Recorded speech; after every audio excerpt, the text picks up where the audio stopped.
everybody. Thank you for being here today. We are going to get to my remarks and Q&A as always, but I do have the FBI director with me here, Kash Patel. You all know him well. And he's here to provide an update for you all with respect to China. As you know, President Trump had a very successful meeting on his trip to Asia with President Xi, where they discussed the need for China to crack down on fentanyl production and distribution, which ultimately makes its way here to the United States of America. And the FBI director recently traveled to China following President Trump's meeting to meet with his counterpart in Beijing. And he has a really positive announcement for the American people to share. So the president wanted me to bring the FBI director out to share that with all of you today. So Kash, please, thank you for being here. Thanks, Caroline. As Caroline mentioned, we have some tremendous news thanks to President Donald J. Trump once again for the American people. As soon as the President of the United States took office, he issued a mandate to rid America of the scourge that is fentanyl, a drug that has killed hundreds of thousands of Americans. Thanks to his leadership and direct engagements with China, we set up a framework to execute that mission 8 months ago. Attorney General Bondi immediately thereafter took steps to engage her counterpart in China at the Ministry of Public Security. Pursuant to their direct discussion,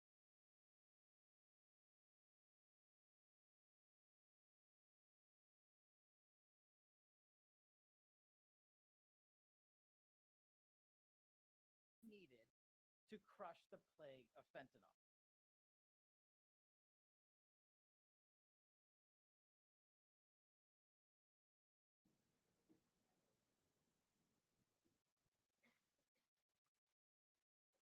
Good afternoon, everybody. Thank you for being here today. We are going to get to my remarks and Q&A as always, but I do have the FBI director with me here, Kash Patel. You all know him well. And he's here to provide an update for you all with respect to China. As you know, President Trump had a very successful meeting on his trip to Asia with President Xi, where they discussed the need for China to crack down on fentanyl production and distribution, which ultimately makes its way here to the United States of America. And the FBI director recently traveled to China following President Trump's meeting to meet with his counterpart in Beijing. And he has a really positive announcement for the American people to share. So the president wanted me to bring the FBI director out to share that with all of you today. So Kash, please, thank you for being here. Thanks, Caroline. As Caroline mentioned, we have some tremendous news thanks to President Donald J. Trump once again for the American people. As soon as the President of the United States took office, he issued a mandate to rid America of the scourge that is fentanyl, a drug that has killed hundreds of thousands of Americans. Thanks to his leadership and direct engagements with China, we set up a framework to execute that mission 8 months ago. Attorney General Bondi immediately thereafter took steps to engage her counterpart in China at the Ministry of Public Security.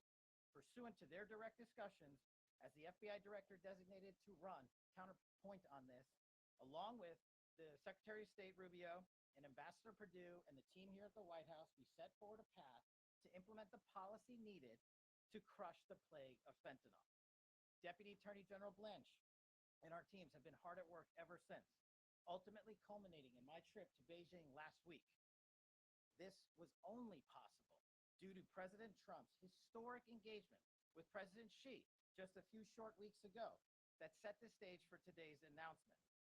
At that meeting, the leaders reached an agreement. But just to put this in frame for the American people, a reminder here that nearly 100,000 people died of fentanyl overdoses just last year alone. Here, this year, under this president, the FBI has seized 1,900 kilograms of fentanyl. So far, that is a 31% increase from the same time period last year.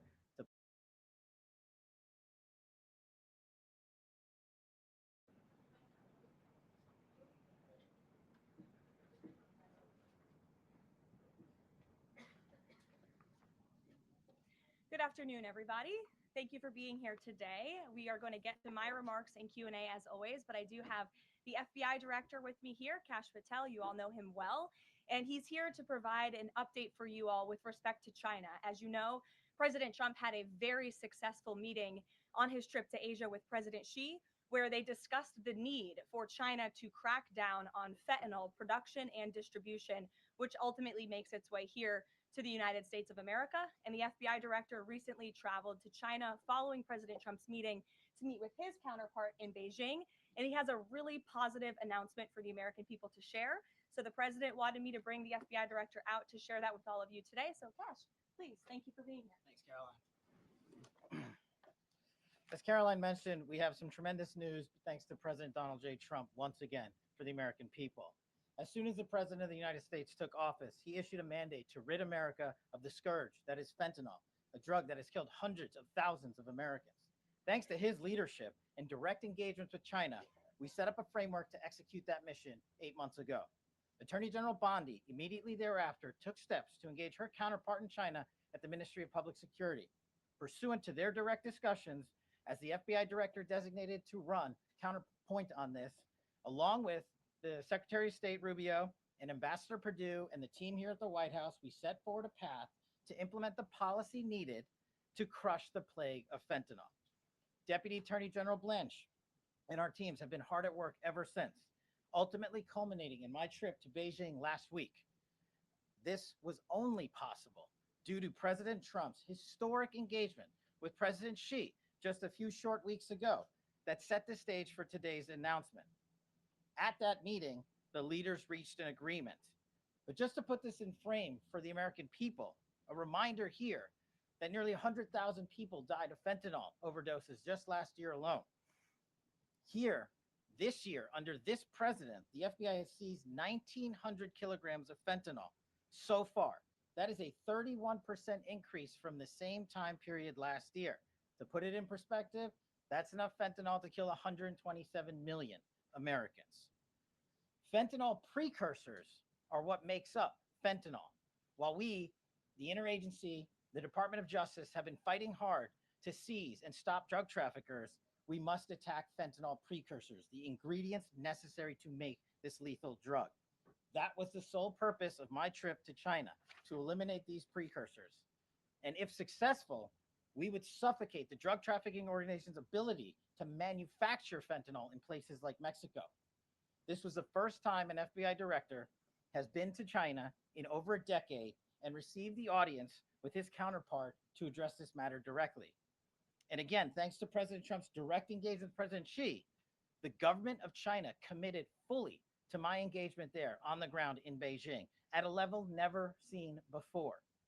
While at Ministry of Public Security headquarters, I met with my counterpart at MPS, where the Chinese government agreed on a plan to stop fentanyl precursors. What does that mean? The People's Republic of China has fully designated and listed all 13 precursors utilized to make fentanyl. Furthermore, they have agreed to control 7 chemical subsidiaries that are also utilized to produce this lethal drug. Effective immediately, essentially, President Trump has shut off the pipeline that creates fentanyl that kills tens of thousands of Americans. These substances are now banned, and they will no longer be utilized by the Mexican drug trafficking organizations or any other DTOs around the world to make this drug. This historic achievement has saved tens of thousands of lives. This historic achievement would not have been possible without the tremendous team of President Trump, the Attorney General, the Department of Justice, the Federal Bureau of Investigation, and Ambassador Perdue in China, whose ground-level engagements were imperative to achieving this result. This is yet another example of how President Trump defends the American people, provides security for the American people, and puts the American people first. This is a historic first-in-its-kind achievement by any president to stop the scourge of fentanyl, and it should be championed by every single American. This achievement will save lives. We are thankful for President Trump's steadfast leadership, and this FBI will fearlessly follow in his footsteps to ensure that this mission of safeguarding the American public is achieved every single day. Thank you. Thanks, Caroline. Thank you so much. Appreciate it. Okay. Thank you again, Director Patel. Before we get going, I do have one quick scheduling announcement. Tomorrow, President Trump will be joined by the First Lady in the East Room for an executive order signing aimed at expanding opportunities for education, career development, housing, and other resources for young people transitioning from foster care to adulthood. This is part of the First Lady's Fostering the Future efforts, which are a Be Best initiative. In other news, the Democrats dragged on the government shutdown for 43 days, the longest shutdown in U.S. history. But tonight, thanks to Republicans, The White House is very hopeful that this shutdown is going to come to an end. The damage caused by the Democrats with this reckless government shutdown cannot be forgotten. It is entirely the fault of the Democrat Party. Just look at the vote count. Hundreds of thousands of federal employees have missed their paychecks. Tens of billions in wages and benefits were withheld, impacting vulnerable families. Millions of low income Americans missed their SNAP benefits. Nearly 20,000 flights at airports across the country were delayed due to staffing shortages, causing Americans to miss family events, vacations, and work obligations. According to Airlines for America, an estimated 5.2 million travelers have had their flights disrupted over the course of the Democrat shutdown. And our economy has lost billions and billions of dollars in economic activity over the course of this shutdown, hurting consumer sentiment and crushing the travel and hospitality industries. According to a CBO estimate, the Democrat shutdown could end up decreasing fourth quarter economic growth by 2 whole percentage points. The Democrat shutdown made it extraordinarily difficult for economists, investors, and policymakers at the Federal Reserve to receive critical government data. The Democrats may have permanently damaged the federal statistical system, with October CPI and jobs reports likely never being released. And all of that economic data released will be permanently impaired, leaving our policymakers at the Fed flying blind at a critical period. It's hard to recap all of this without asking a simple question: why? Why have the Democrats put the American people through this pain for 43 days in a row? And it feels like Groundhog Day being up here again talking about this Democrat shutdown. And the answer to that question is pure partisan politics. They started this shutdown with a ridiculous demand to force taxpayer funded healthcare benefits to illegal aliens who broke into our country. Even after it was clear President Trump and Republicans would never force American taxpayers to pay for free healthcare for illegals. In fact, President Trump's One Big Beautiful Bill fixed that problem. The Democrats kept dragging this reckless government shutdown on for weeks longer to boost their turnout in an election, perhaps one might guess.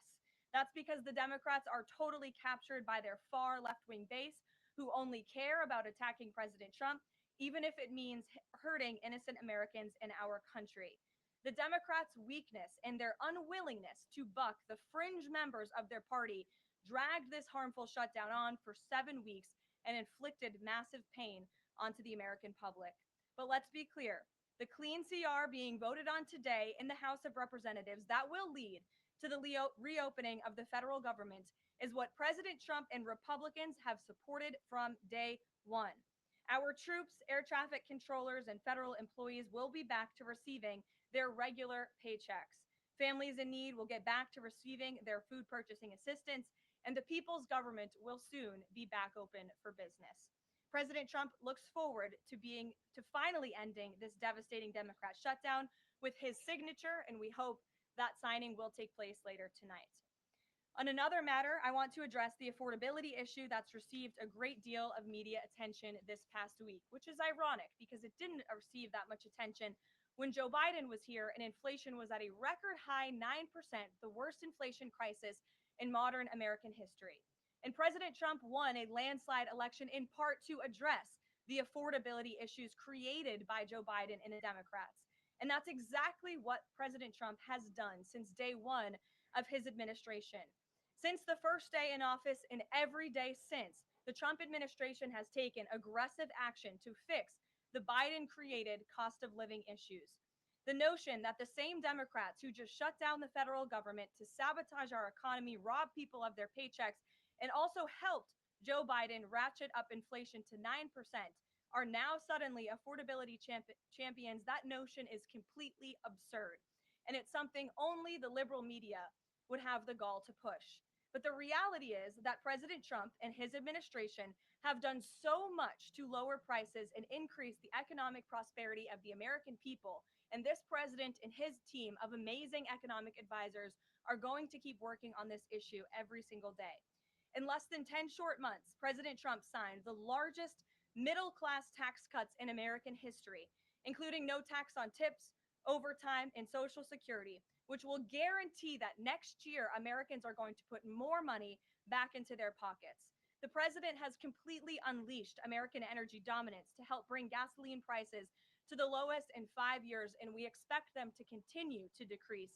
And it has also lowered energy costs overall. There is more work to do, but again, the president's deregulatory and pro American energy agenda is absolutely going to continue to drive down prices. This formula worked in the president's first term, and we expect that it's going to work again. And this is key because we know energy costs are the number one driver of inflation. Again, just look at what Joe Biden did to our energy industry over the past 4 years of his administration, and look at what happened to inflation as a result. Everything became more expensive. To lower prescription drug prices and healthcare costs, the president has been working around the clock on this issue. He is obsessed with negotiating these good deals on behalf of the American people to bring down pharmaceutical costs and drug costs for Americans. And he has done so on a number of fronts. You have seen him discuss that in the Oval Office several times. To fuel small businesses, lower their costs, and incentivize hiring, the Trump administration has already cut 30 unnecessary regulations for every new one on the books, which we know will save employers and small businesses across the country thousands of dollars in regulatory burdens. All of these pro-Trump policies are working, and they will continue to work. Wages are rising at the fastest pace of the start of a presidential administration in 60 years. The cost of the typical new mortgage is down by nearly $3,000 per year. There's much work to do, and this administration will continue to do it. But President Trump has already made great progress in cleaning up the economic disaster that was created by Joe Biden. With that, I will take your questions today. And in our new media seat, we have Bev Turner, who works for a new outlet, a UK outlet, but based here in Washington, D.C., GB News. Bev, thank you for being here today. Why don't you kick us off? Thank you, Caroline. So the clock is ticking on the Friday deadline by which the BBC must retract and apologise for their malicious edit of the president in the documentary shown last year. The recently resigned Director General of the BBC yesterday described the organisation as the very best of society and blamed the enemies of the BBC for this outcome. Also yesterday, a senior government minister launched a fierce defence of the channel in the House of Commons, saying that the broadcaster remains a light on the hill for people all over the world. So, does the president feel that the network is taking the situation seriously? Does he believe that they've shown sufficient regret? Does this strain the relationship between the president and the prime minister? And given that the organisation is publicly funded, is the president prepared to bankrupt the BBC in his pursuit of truth and justice? Well, thank you, Bev. There's a lot of questions in one there. I will say, I know the president has a very good relationship with Prime Minister Starmer. You have been there, you've seen them in their interactions, you've questioned both leaders in your time joining us when we've gone to the United Kingdom a few different times now. However, he has always been very frank when he disagrees with leaders, even whom he has a good relationship with. And the BBC, being a fair news organization, is definitely an outlet I think these two leaders would disagree. The president has made it very clear that this is a leftist propaganda machine that is unfortunately subsidized by British taxpayers. And he thinks that's extremely unfortunate for the great people of the United Kingdom and Great Britain. And I think that the president was deeply concerned by the editing, the purposeful and dishonest editing of his speech that was so clearly fake news. And he rightfully dubbed that term many years ago. And this is a classic example of that. We see it in the United States all the time. We see it now in the United Kingdom. As you know, the president's external legal counsel has filed a lawsuit against the BBC. We expect that to continue. And whether they apologize or not is up to them. Thanks for being here, Bev. Ouija. Caroline. Sure. I have your statement about the new Epstein emails that have been released by House Democrats. Separate from why you believe the emails were made public, can you address their substance? Did the president ever spend hours at Jeffrey Epstein's house with a victim? These emails prove absolutely nothing other than the fact that President Trump did nothing wrong. And what President Trump has always said is that he was from Palm Beach, and so was Jeffrey Epstein. Jeffrey Epstein was a member at Mar-a-Lago until President Trump kicked him out because Jeffrey Epstein was a pedophile and he was a creep. And this email you refer to with the name of a victim that was unredacted now and has since been reported on in this room, so I will go ahead and say it, Virginia Giuffre. And it was CBS's own reporting, Ouija, that recently wrote that Miss Guthrie maintained, and God rest her soul, that she maintained that there was nothing inappropriate she ever witnessed, that President Trump was always extremely professional and friendly to her. And so I think it's a question worth asking the Democrat Party, and you should all go ask them after this briefing, of why they chose to redact that name of a victim who has already publicly made statements about her relationship with Jeffrey Epstein and is unfortunately no longer with us. Mary. Thank you, Karoline. Two questions on this. In the interest of transparency, why not just go ahead, release the full files on Epstein, get this all over with? This administration has done more with respect to transparency when it comes to Jeffrey Epstein than any administration ever. In fact, this administration, the Department of Justice, has turned over tens of thousands of documents to the American people. We are cooperating and showing support for the House Oversight Committee. That's part of the reason you are seeing these documents that were released today, because of the House Oversight Committee's and Republicans' efforts to get these out to the public. This administration also moved, the Department of Justice also moved to unseal grand jury testimony, which we know, unfortunately, a judge declined those requests. So this administration has done more than any. And it just shows how this is truly a manufactured hoax by the Democrat Party. For now, they're talking about it all of a sudden because President Trump is in the Oval Office. But when Joe Biden was sitting in there, the Democrats never brought this up. This wasn't an issue that they cared about because they actually don't care about the victims in these cases. They care about trying to score political points against President Trump, as we have, of course, seen with this government shutdown. And this entire thing, again, it's not a coincidence to the American people at home. There are no coincidences in Washington, D.C. And it is not a coincidence that the Democrats leaked these emails to the fake news this morning ahead of Republicans reopening the government. This is another distraction campaign by the Democrat and the liberal media, and it's why I'm being asked questions about Epstein instead of the government reopening because of Republicans and President Trump. But given your Reagan. interest in transparency, Karoline, why are White House officials then meeting with Representative Boebert in an effort to try and get her to not sign this petition calling for the release of the files? Doesn't it show transparency that members of the Trump administration are willing to brief members of Congress whenever they please? Doesn't that show our level of transparency? Doesn't that show the level of transparency when we are willing to sit down with members of Congress and address their concerns? That's a defining factor of transparency. Having discussions with members of Congress about various issues, and I'm not going to detail conversations that took place in the Situation Room in the press briefing room. Reagan. I have a question about the government shutdown. Thank you. The Middle I'm East. glad someone does. First, on the government shutdown, the shutdown deal reverses the administration's reps, and it also prohibits more from happening until the end of January.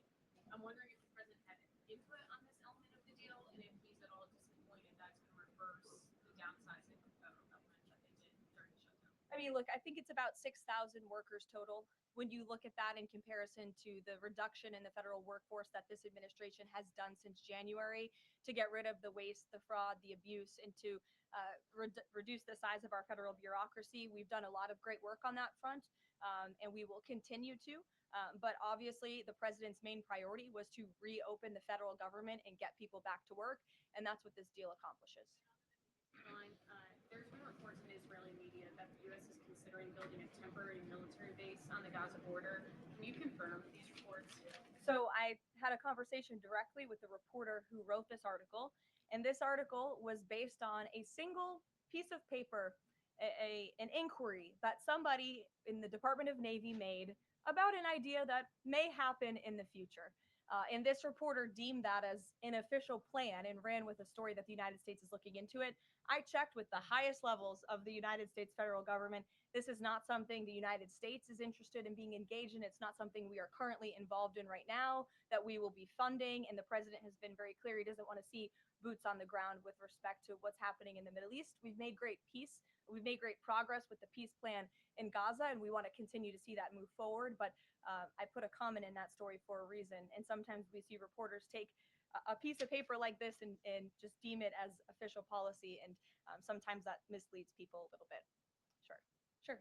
There's been a question about UK intelligence sharing regarding the drug interdictions involving Venezuela. How will that affect the U.S. military operation? There's been a lot of discussion about the high caliber of the intelligence that has been provided before any of these military actions had taken place. I've seen that report. Oh, hello. I've seen that report. I'm familiar with the reporting, but we don't comment on intelligence matters, classified intelligence matters, as you know. As for the Trump administration's position on our narco-terrorist campaign in the Caribbean, it is going to continue. And the president has made it very clear he's not going to allow terrorists to bring illegal drugs that kill American citizens into our great country. Sure, John. I'll go to John and then Zolan. Go ahead. Thank you so much. Trump has talked about sending out $2,000 checks to U.S. citizens. Earlier this year, he also talked about sending a Doge dividend. That didn't materialize. Should U.S.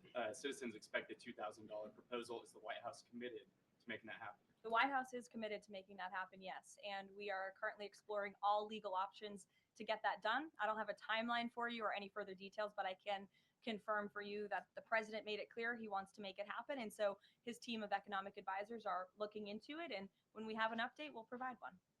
Zolan.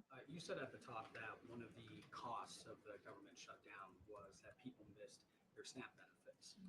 Can you explain then why the administration went to court to fight the funding of food stamps and SNAP benefits? So recipients missed their SNAP benefits because the Democrats shut the government down.